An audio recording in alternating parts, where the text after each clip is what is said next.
लोकसभा चुनाव के 5वें चरण का प्रचार समाप्त होने में एक दिन शेष। राजनीतिक दलों का प्रचार जोरों पर। भारत ने कहा, चाबहार बंदरगाह जमीन से घिरे मध्य एशियाई देशों के लिए प्रमुख संपर्क बनेगा। सरकार ने कंबोडिया में नौकरी पाने के लिए यात्रा करने वाले नागरिकों से फर्जी एजेंट्स से सावधान रहने का परामर्श जारी किया। भारत की पोयमंती बैस्य और आकाश पाल की जोड़ी ने तुर्की में विश्व टेबल टेनिस टूर्नामेंट का मिक्स्ड डबल्स का खिताब जीता और थाईलैंड ओपन बैडमिंटन टूर्नामेंट में सात्विक साईराज रंकीरेड्डी और चिराग शेट्टी की जोड़ी पुरुष डबल्स के सेमीफाइनल में पहुंची। समाचार संध्या के साथ मैं चंद्रिका जोशी। लोकसभा चुनाव के शेष चरणों के लिए प्रचार कार्य चरम पर है। विभिन्न राजनीतिक दलों के प्रमुख नेता देश के विभिन्न हिस्सों में जनसभाएं कर रहे हैं। प्रधानमंत्री और भारतीय जनता पार्टी के वरिष्ठ नेता नरेंद्र मोदी ने अल्पसंख्यक आरक्षण के मुद्दे पर आज कांग्रेस की आलोचना की।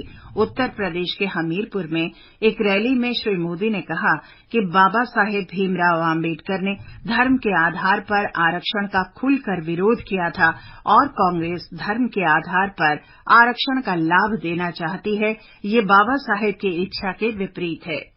बाबा साहब आम्बेडकर ने धर्म के आधार पर आरक्षण का घोर विरोध किया था और हमारी संविधान सभा ने भी तय किया था कि हमारे देश में कभी भी धर्म के आधार पर आरक्षण नहीं होगा।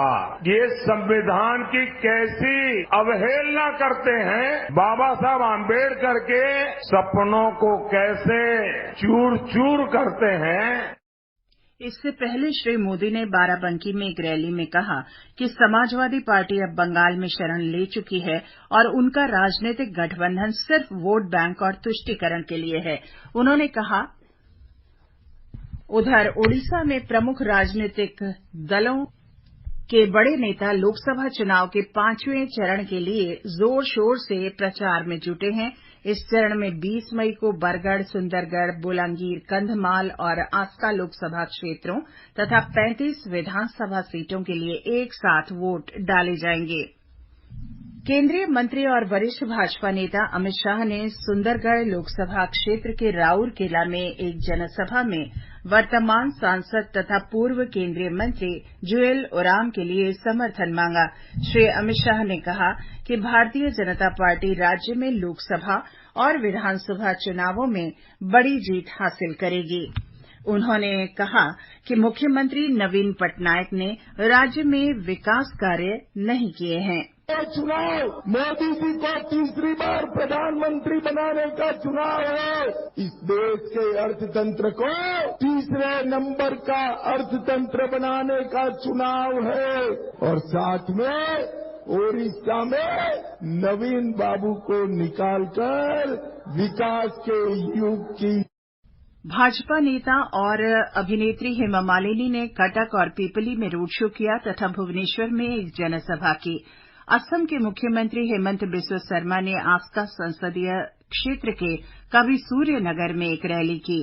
बीजू जनता दल के अध्यक्ष और ओडिशा के मुख्यमंत्री नवीन पटनायक राज्य के पश्चिमी हिस्सों में प्रचार कर रहे हैं। उन्होंने आज संभलपुर के पीएचडी मैदान, बरगढ़ में नक्ती देउला, आंगुल और ढेकनाल में जनसभाएं की। राज्य सरकार के खिलाफ झूठी सूचनाएं फैलाने के लिए उन्होंने विपक्षी दलों की आलोचना की और कहा कि लगातार छठी बार सत्ता में आने पर बीजू जनता दल सरकार लोगों को मुफ्त बिजली देगी। इस बीच एक बड़े घटनाक्रम में रायबरेली के ऊंचाहार निर्वाचन क्षेत्र से समाजवादी पार्टी विधायक मनोज पांडे आज केंद्रीय गृह मंत्री और पार्टी के वरिष्ठ नेता अमित शाह की उपस्थिति में भारतीय जनता पार्टी में शामिल हो गए। बाद में श्री अमित शाह ने ऊंचाहार में एक जनसभा को भी संबोधित किया। उन्होंने कहा कि अगर आईएनडीआई गठबंधन सत्ता में आया तो राम मंदिर पर दोबारा ताला लगा देगा। रक्षा मंत्री और वरिष्ठ भाजपा नेता राजनाथ सिंह ने बलिया जिले में एक सभा में कहा कि भाजपा लगातार तीसरी बार सत्ता में आने के लिए तैयार है। राज्य के मुख्यमंत्री और भारतीय जनता पार्टी के वरिष्ठ नेता योगी आदित्यनाथ ने बाराबंकी, अयोध्या और बलरामपुर में रैलियों को संबोधित किया। कांग्रेस की पूर्व अध्यक्ष सोनिया गांधी ने कांग्रेस महासचिव प्रियंका गांधी वाड्रा और राहुल गांधी के साथ आज रायबरेली में रैली को संबोधित किया। सोनिया गांधी ने कहा कि गांधी परिवार का रायबरेली के लोगों से दशकों पुराना रिश्ता है। उधर समाजवादी पार्टी प्रमुख अखिलेश यादव और कांग्रेस के पूर्व अध्यक्ष राहुल गांधी ने आज संयुक्त रूप से अमेठी में प्रचार किया। राहुल गांधी ने युवाओं को नौकरी देने का वादा किया है। हम हिंदुस्तान के युवाओं को एक अधिकार देने जा रहे हैं, पहली नौकरी गारंटीड। बेरोजगार युवा, diploma holders, university graduate, college graduate, इन सबको ये अधिकार मिलेगा। 1 साल की पक्की नौकरी मिलेगी, बेहतरीन ट्रेनिंग मिलेगी और बैंक अकाउंट में महीने का 8,500 रुपए हम देने जा रहे हैं। अखिलेश यादव ने कहा कि सत्ता में आते ही INDI गठबंधन किसानों के कल्याण के लिए MSP पर कानून लाएगा। इंडिया गठबंधन और समाजवादी पार्टी ने तय किया है कि 4 जून के बाद जब सरकार बनेगी तो अपने किसानों को MSP का कानूनी अधिकार दिला करके किसानों को खुशहाल बनाने का काम करेंगे। उनकी पैदावार से लेकर के अगर हमें किसी भी तरह की उनकी मदद करनी पड़ेगी, अपने किसानों को सम्मान दिलाने का काम करेंगे। इस बीच बहुजन समाज पार्टी प्रमुख मायावती ने आज प्रतापगढ़ जिले में कहा कि भाजपा और कांग्रेस दोनों पार्टियां भ्रष्टाचार में लिप्त हैं। प्रधानमंत्री मोदी मुंबई के दादर स्थित शिवाजी पार्क में चुनाव रैली स्थल पहुंच गए हैं। इससे पहले प्रधानमंत्री ने चैत्य भूमि में बाबा साहेब डॉक्टर भीमराव आम्बेडकर और सावरकर स्मारक पर स्वातंत्र्य वीर विनायक दामोदर सावरकर को श्रद्धांजलि अर्पित की। वे दादर में एनडीए की एक रैली को संबोधित करेंगे। इसमें महाराष्ट्र के मुख्यमंत्री एकनाथ शिंदे, उप मुख्यमंत्री देवेंद्र फडणवीस और अजित पवार, केंद्रीय मंत्री रामदास अठावले, महाराष्ट्र नवनिर्माण सेना प्रमुख राज ठाकरे सहित अन्य नेता उपस्थित हैं। लोक निर्णय 2024 आम चुनावों पर विशेष कार्यक्रम हर शाम 7 बजे से और पुनः प्रसारण रात 9:30 बजे से आकाशवाणी गोल्ड पर। चुनावी गतिविधियों की खबर, देश के हर अंचल पर नजर, विशेषज्ञों की राय और विश्लेषण। दुनिया के सबसे बड़े लोकतंत्र के चुनावी पर्व में सुनिए लोक प्रसारक के साथ लोक निर्णय 2024। बिहार में भाजपा ने आरोप लगाया है कि सारण लोकसभा क्षेत्र से राष्ट्रीय जनता दल उम्मीदवार रोहिणी आचार्य ने अपने हलफनामे में कई तथ्य छिपाए हैं, लेकिन निर्वाचन अधिकारी ने जल्दबाजी में नामांकन पत्र को वैध करार दिया है।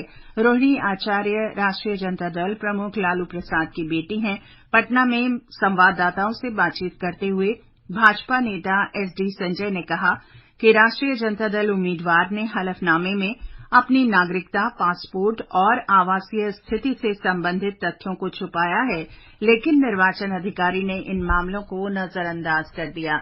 उन्होंने कहा कि सारण से भाजपा उम्मीदवार राजीव प्रताप रूढ़ी ने ये मुद्दा उठाया था, लेकिन अधिकारियों ने इस पर ध्यान नहीं दिया। श्री संजय ने कहा कि रोहिणी आचार्य पिछले 7 वर्ष से दूसरे देश में रह रही हैं, इसलिए उनकी नागरिकता पर स्पष्टता होनी चाहिए। उन्होंने कहा कि इस मामले में राष्ट्रीय जनता दल प्रत्याशी के नामांकन को चुनौती देते हुए पटना उच्च न्यायालय में एक रिट याचिका दायर की गई है। वरिष्ठ भाजपा नेता और केंद्रीय मंत्री निर्मला सीतारामन ने आज आम आदमी पार्टी की राज्यसभा सांसद स्वाति मालीवाल के साथ दुर्व्यवहार के मुद्दे पर पार्टी संयोजक और दिल्ली के मुख्यमंत्री अरविंद केजरीवाल की चुप्पी पर सवाल उठाया। नई दिल्ली में श्रीमती सीतारामन ने श्री केजरीवाल से इस मुद्दे पर माफी की मांग की है। आम आदमी पार्टी नेता आतिशी ने स्वाति मालीवाल द्वारा मुख्यमंत्री केजरीवाल के PA विभव के खिलाफ दर्ज FIR में कई बातें झूठी होने का आरोप लगाया। उन्होंने आज कहा कि स्वाति मालीवाल के साथ हुए कथित दुर्व्यवहार मामले में आए एक वीडियो से ये साबित हो गया है कि विभव के खिलाफ दर्ज शिकायत में कई बातें सच नहीं हैं। सर्वोच्च न्यायालय ने दिल्ली आबकारी नीति मामले में मुख्यमंत्री अरविंद केजरीवाल की प्रवर्तन निदेशालय की गिरफ्तारी को चुनौती देने वाली याचिका पर फैसला सुरक्षित रखा है। न्यायालय ने उन्हें नियमित जमानत के लिए निचली अदालत में जाने की छूट दे दी है। ये समाचार आकाशवाणी से प्रसारित किए जा रहे हैं। ताजा समाचार जानने के लिए आप हमारे Twitter handle @AIR News Hindi को फॉलो कर सकते हैं। ये आकाशवाणी है। विदेश मंत्रालय ने कहा है कि चाबहार बंदरगाह को अफगानिस्तान और जमीन से घिरे मध्य एशियाई देशों के लिए एक महत्वपूर्ण संपर्क केंद्र के रूप में विकसित करने की भारत की प्रतिबद्धता रही है।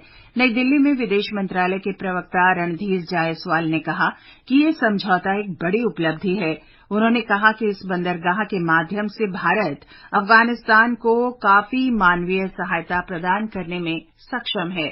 We should not take a narrow view of this issue. The project will benefit the entire region, particularly landlocked Afghanistan and Central Asia. And the U.S. has in the recent past appreciated the larger relevance of Chabahar Port, particularly in the context of humanitarian supplies to Afghanistan. Pakistan के कब्जे वाले कश्मीर में हाल के विरोध प्रदर्शनों पर श्री जायसवाल ने कहा कि विरोध प्रदर्शन वहां की नीतियों का ही परिणाम है।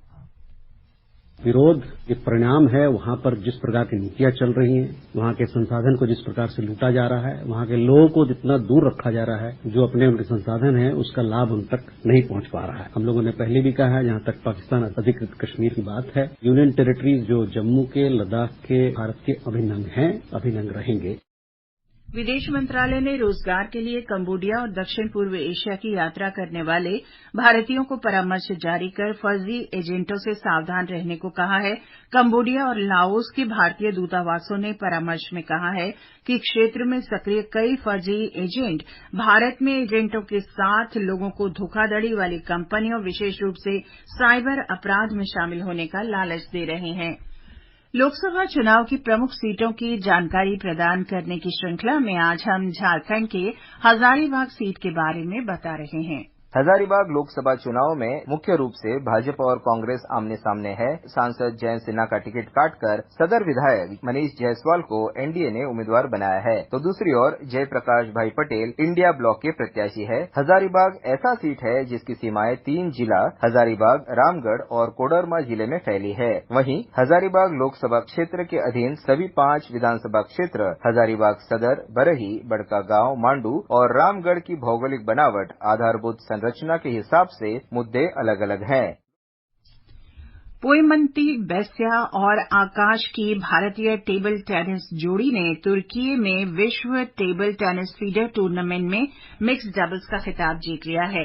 भारतीय पुरुष डबल्स और महिला डबल्स की जोड़ी थाईलैंड ओपन बैडमिंटन टूर्नामेंट के सेमीफाइनल में पहुंच गई है। पुरुष डबल्स क्वार्टर फाइनल में सात्विक साईराज रंकीरेड्डी और चिराग शेट्टी की जोड़ी ने मलेशिया के आर.के. याप और जे. आरिफ की जोड़ी को पराजित किया। और अंत में मुख्य समाचार एक बार फिर। लोकसभा चुनाव के 5वें चरण का प्रचार समाप्त होने में एक दिन शेष। राजनीतिक दलों का प्रचार जोरों पर। भारत ने कहा चाबहार बंदरगाह जमीन से घिरे मध्य एशियाई देशों के लिए प्रमुख संपर्क बनेगा।